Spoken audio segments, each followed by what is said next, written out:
Today I'm back with the ZX Spectrum. In this video I want to do just a few maintenance tasks on this, just to improve a few things and keep it running. First of all, you may remember from one of the earlier videos that I replaced the missing rubber feet with these sort of carpet furniture protector pads. Currently with these feet it does slide around a bit too easily, which is a little bit annoying when you're trying to type on it. I have purchased some proper rubber feet replacements, so I'm going to be replacing those just as a quick little improvement. Secondly, I have still been getting some video issues with the RF signal on the television. So if I turn this on, I've got this plugged in using RF. You'll see it's a bit wonky. Now, that is actually happening on the television. This is not just camera issues. If I adjust the tuning, it works. Now, if I go through to the prompt, and if I say border, and we'll go with red, we'll see we have a black border. So the color's gone. But if I go through the TV settings, adjust the fine tuning, I eventually get color. There we go. There's an issue where the RF modulator is sort of drifting. Now this is apparently a pretty common problem, particularly with these early ZX Spectrums. The circuitry is a little bit flawed, and so the channel, basically the frequency that the RF modulator is putting out to be picked up by the television can sort of drift over time when it's unplugged, and you need to adjust the tuning on the TV. It's not outputting a consistent signal. So I'd like to do something about that. I'm going to attempt a composite video mod on this Spectrum, which means I can eliminate the RF modulation entirely. Basically, I can plug it into the regular video jack, the composite video jack on the television, as opposed to into the antenna. So I don't need to tune it in, I can just go straight to the composite signal, and that should give me much better quality video and more consistent video. Another cosmetic item that I'd like to work on is, you may recall this glue on the underside of the Spectrum. I'd like to try a few different ways to try and remove this. Just try a few different chemicals to see if I can dislodge some of this without damaging the plastic. So yeah, projects for today: replace the feet, clean the glue, and a composite video mod to get composite video out of this video connector. Let's take the Spectrum out to the shed and get it on the workbench, and we'll have a bit of a play around. I'm going to start off today with one of the simple jobs, which is replacing the feet on the Spectrum. So let's get it turned over. First step is going to be to remove the existing feet that I put on it last time, and then we're going to replace it. Now I bought two sizes of replacement feet. I think the smaller ones are going to be more appropriate. When I was at the shop, I just couldn't remember which size would be better, so I bought both. Let's find something to pry these off.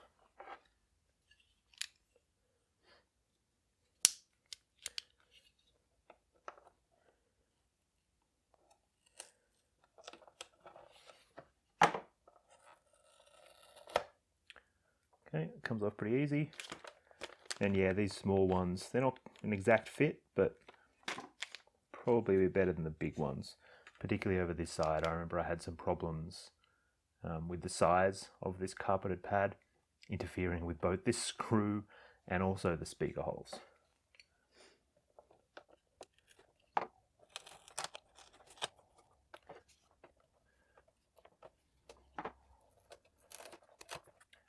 We'll see if we can clean off some of this adhesive as well. Alright, so what I'm going to do is I'm just going to get a little bit of isopropyl alcohol, and I'll get a cotton bud, and let's just see how that goes on the plastic.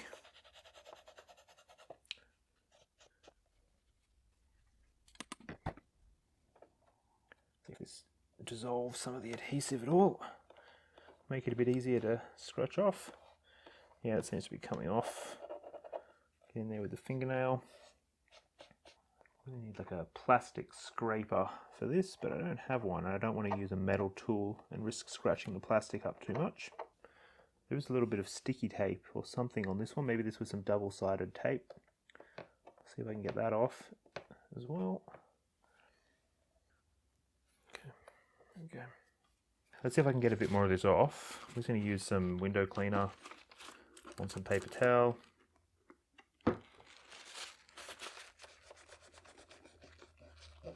It's reasonably clean, to be honest. I'm going to try some more IPA.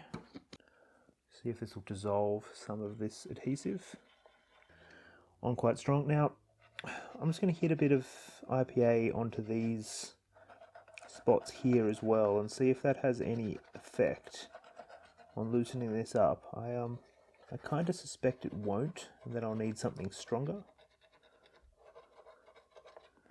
But as a starting point, it's probably not a terrible thing to do. Okay, I'm going to get something a little bit different and come back. Alright, so I got some baking soda and water. Give this a bit of a stir. The idea here is that the baking soda is going to be abrasive, which should maybe help dislodge some of this adhesive a bit more easily. Be careful not to get it down those holes.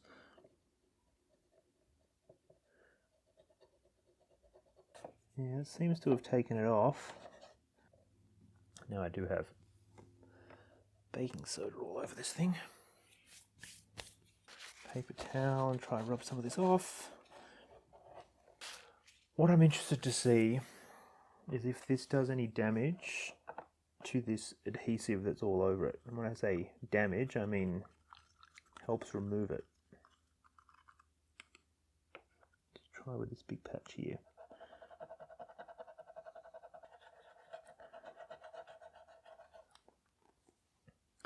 You can see it's coming off darker, but I'm not sure how much of this is actually being removed. Yeah, it's barely made a dent. One other thing I'm going to have a quick try of is acetone. So nail polish remover, basically. Now, we've got to be careful because for all I know this could damage the plastic. So I'm just going to try with a very little bit on a cotton bud to start with. So I'm just getting some on a bud.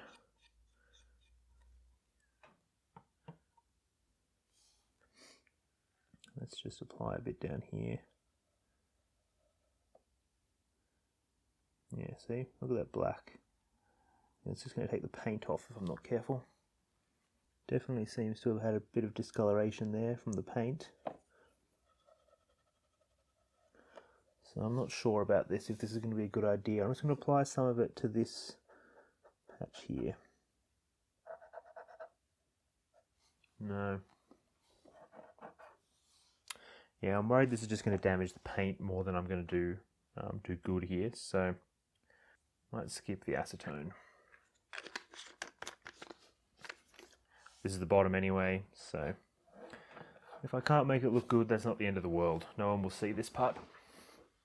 I've got this thing cleaned up a little bit, not as much as I would have liked. Let's try and apply some feet just to keep it off the table and hopefully not moving around too much.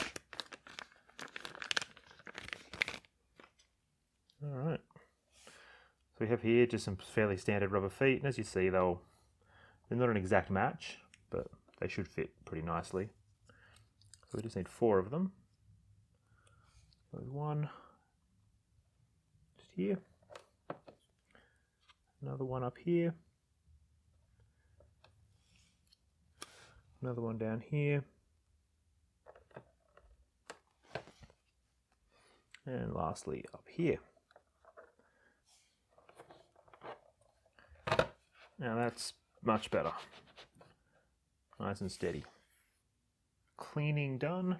Now we can open up the system and have a look inside. So I need a screwdriver.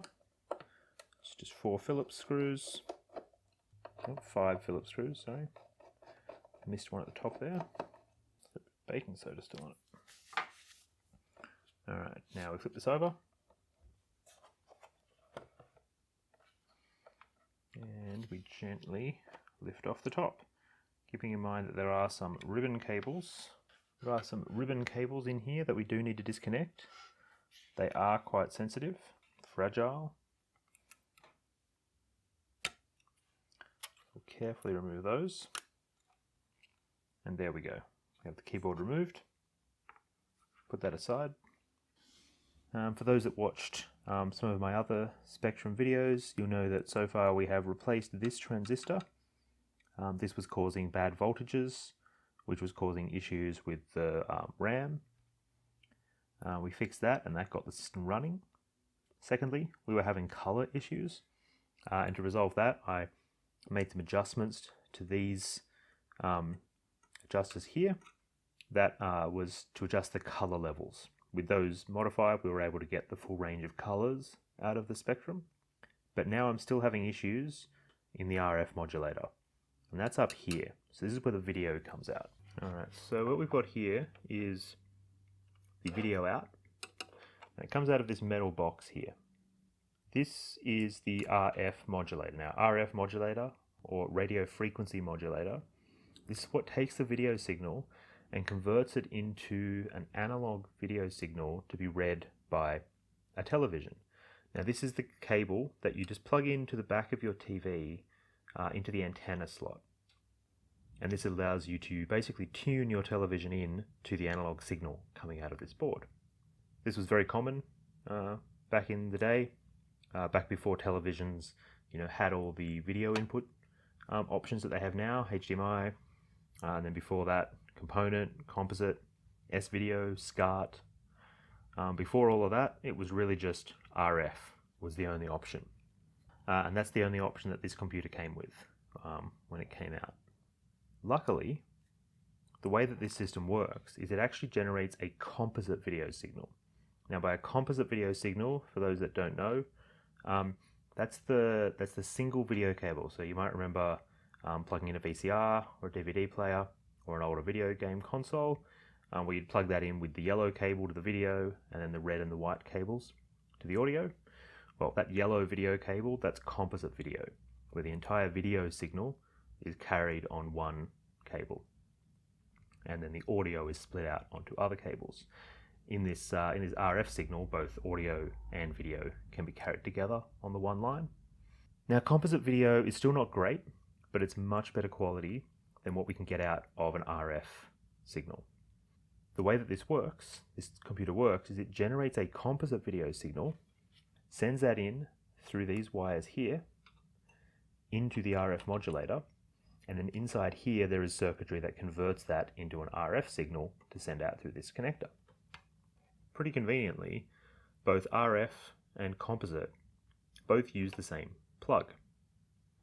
So essentially what we can do is we can bypass the entire RF modulator and send the composite video signal straight to this output plug. This means that we can just use that raw composite signal, send it straight to the TV without going through this RF conversion, which causes a lot of loss in quality, both in the conversion to RF and in the conversion back from RF to the RGB signal that the television is using. First of all, we need to remove the top of this RF box. This shielding basically prevents other radio frequency signals from interfering with the circuitry inside here, and vice versa. But we're going to just remove it, so all we should need to do is kind of pull it off. It's just sort of clamped on with these little metal clamps. Okay, before I remove the box, I'm just going to remove the motherboard from the case, make it a bit easier to work with. All right, let's see if we can get this off.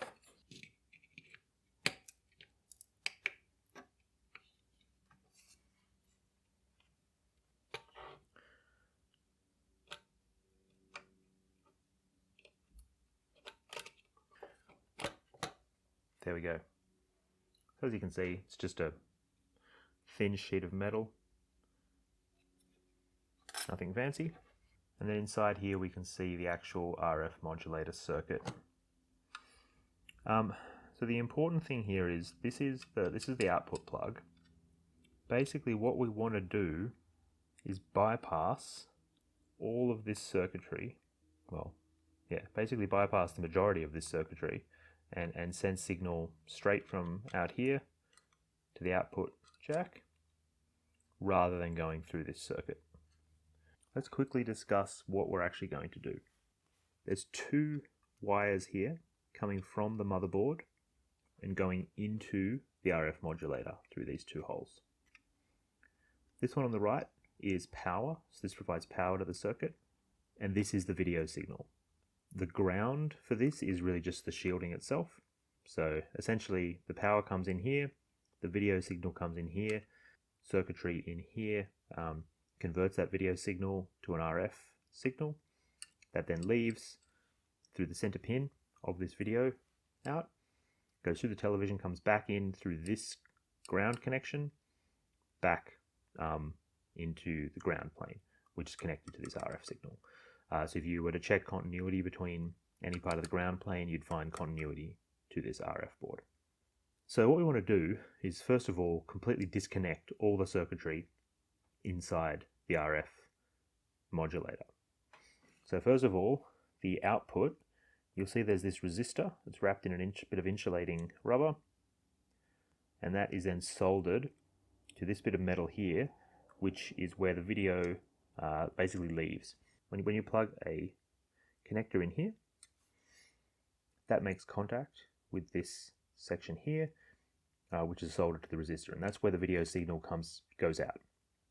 So we want to disconnect that. The signal coming through that resistor we don't care about anymore. That's the end of the RF modulator box carrying the final signal. We don't want it. So we're going to desolder that and move that off to the side so it's not connecting anything. Next, we're going to desolder this power lead. Again, we don't need it. We don't need to power any of the circuitry. All we need to do is just send the video signal through. Lastly, this wire here that's carrying the video signal from the board, we're going to disconnect that and move it aside. We're not going to be sending the video signal through this wire.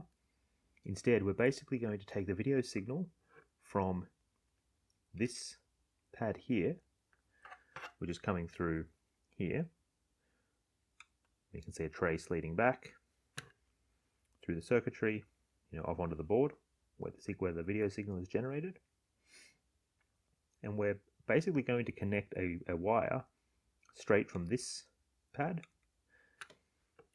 through this hole here, which is conveniently already been provided for us and is insulated, and solder that directly to the connector. Now, we can do this with just a simple wire, but the signal isn't liked by all TVs if you just send it directly out. A cleaner way to do this is actually to connect this using a capacitor, and that will basically even out the signal, and it provides a lot more compatibility with different televisions. There is another option, which is to use a transistor. It's slightly more complicated, and that can actually amplify the signal a little bit using the transistor, which can help give a brighter signal. But I'm just going to go with the capacitor option and see how that works. If that causes problems, I might try out the transistor, but I'm hoping the capacitor approach will work fine. Because all we're doing is desoldering some leads and soldering in new connectors, we're not cutting anything, we're not removing anything. This can be reversed. So if I want to go back to having an RF signal for some reason, maybe I want to restore this back to as factory as possible, then I can just, remove the capacitor when I'm done, resolder these wires back in place, and it's back to stock essentially. So let's get the soldering iron ready to go and start doing some work. I have my tools all ready to go. Let's connect up the soldering iron, turn it on, let's get it a bit hotter. Get some fresh solder on the tip. Some fresh flux in my face. So the first thing we're going to do is remove this resistor. So I'm going to get a bit of flux on there to start with.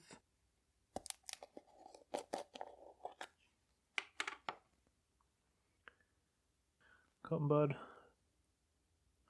Just apply that to the solder there. Again, flux just helps prevent oxidation of the solder, helps it flow a bit more easily.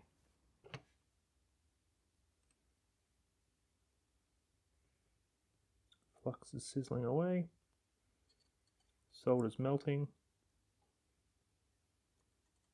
Let's get a bit of wick on there, wick some of this off. Let's trim the wick to start with.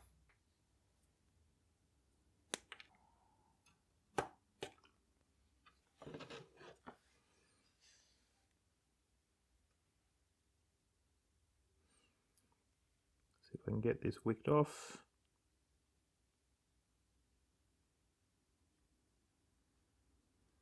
Looks alright, I think.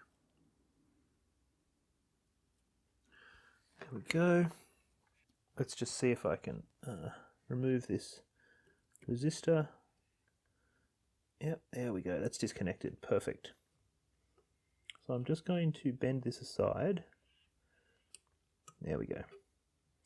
Get this resistor right out of the way. Now that's fine. That can just sit there on its own. That's not going to cause any harm sitting like that. So that's step one. So next we need to desolder these two connectors, which we will do from the underside. So it's just these two here we want to remove. So again, I'll get some flux. There's already plenty of flux residue on here from when it was originally manufactured, I assume. I mean, it's entirely possible someone has previously modded this and then removed it, but I doubt it. There are definite signs of what looks like potential rework on this board, but you never really know with something this this old. There was a lot of manual soldering done at the factory. It wasn't all completely automated like most boards are these days. So let's just wet this solder. Oh, that comes off really nicely. See if I can wick this up.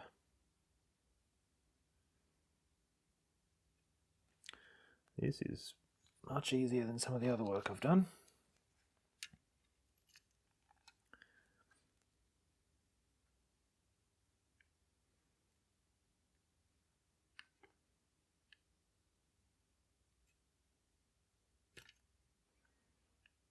Make sure I've got all of it.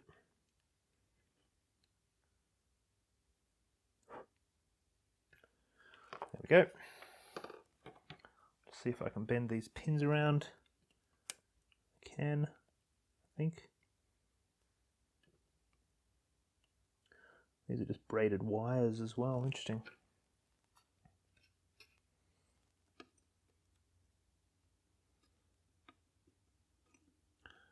Okay, so these won't quite pull through just yet. Just apply a bit more heat to them and just see if I can get them to move around a bit.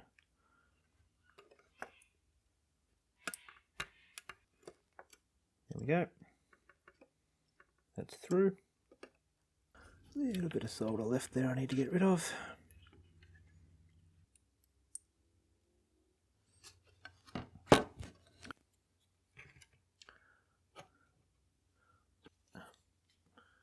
Try heating one side and removing the other.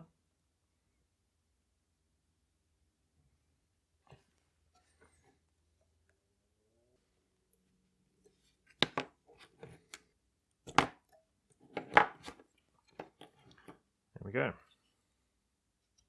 little bit of wire behind, that's okay. So the fact that this was just some twisted copper rather than solid wire made that a little bit more tricky than I was expecting.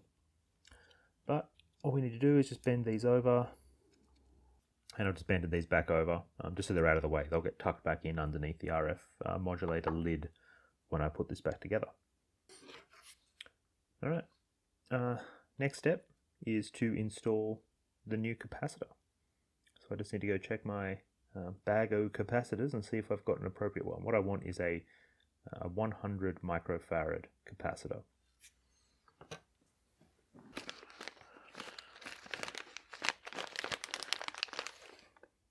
And here we are, a 100 microfarad 16 volt capacitor. This will work great. So what we need to do is basically get this into position.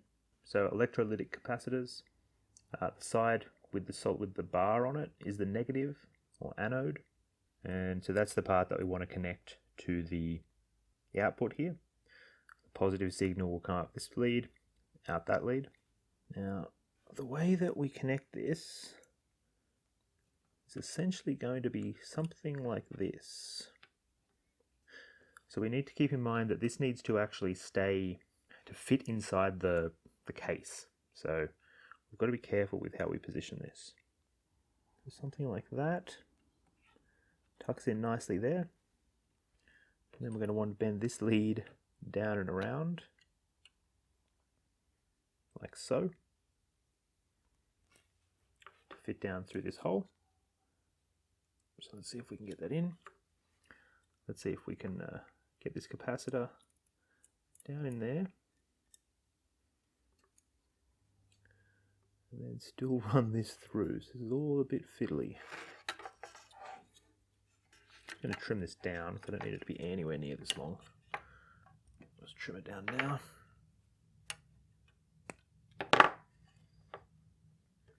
So I've got that basically connected. Like I didn't trim that any more than I already did. So we just need to get a good solder joint on this. And then we can solder on the bottom as well. The underside's fine. Okay, let's get this soldered in. Start with some more flux.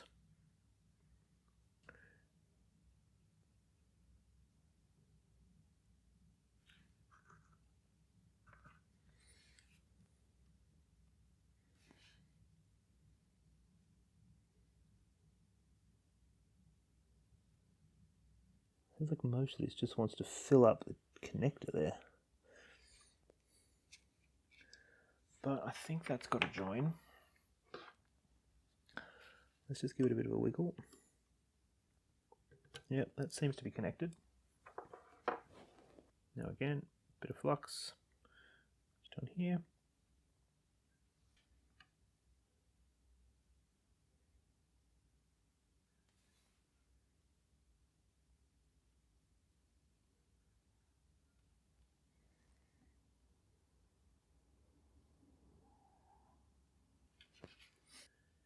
Yeah, looks okay.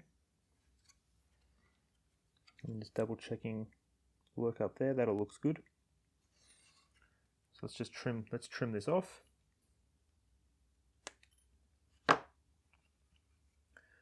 Let's have a closer look up here. So that didn't really go as well as I would have hoped. It's a little bit tricky to see, but there's quite a lot of solder that sort of flowed inside the connector there. But it does seem to have a decent join, but that might come undone at some point. I might need to fix it up. Let's get the lid, let's get the soldering iron turned off to start with. Don't need this anymore. Let's get the lid for the RF modulator back on, just to keep those cables all contained nicely.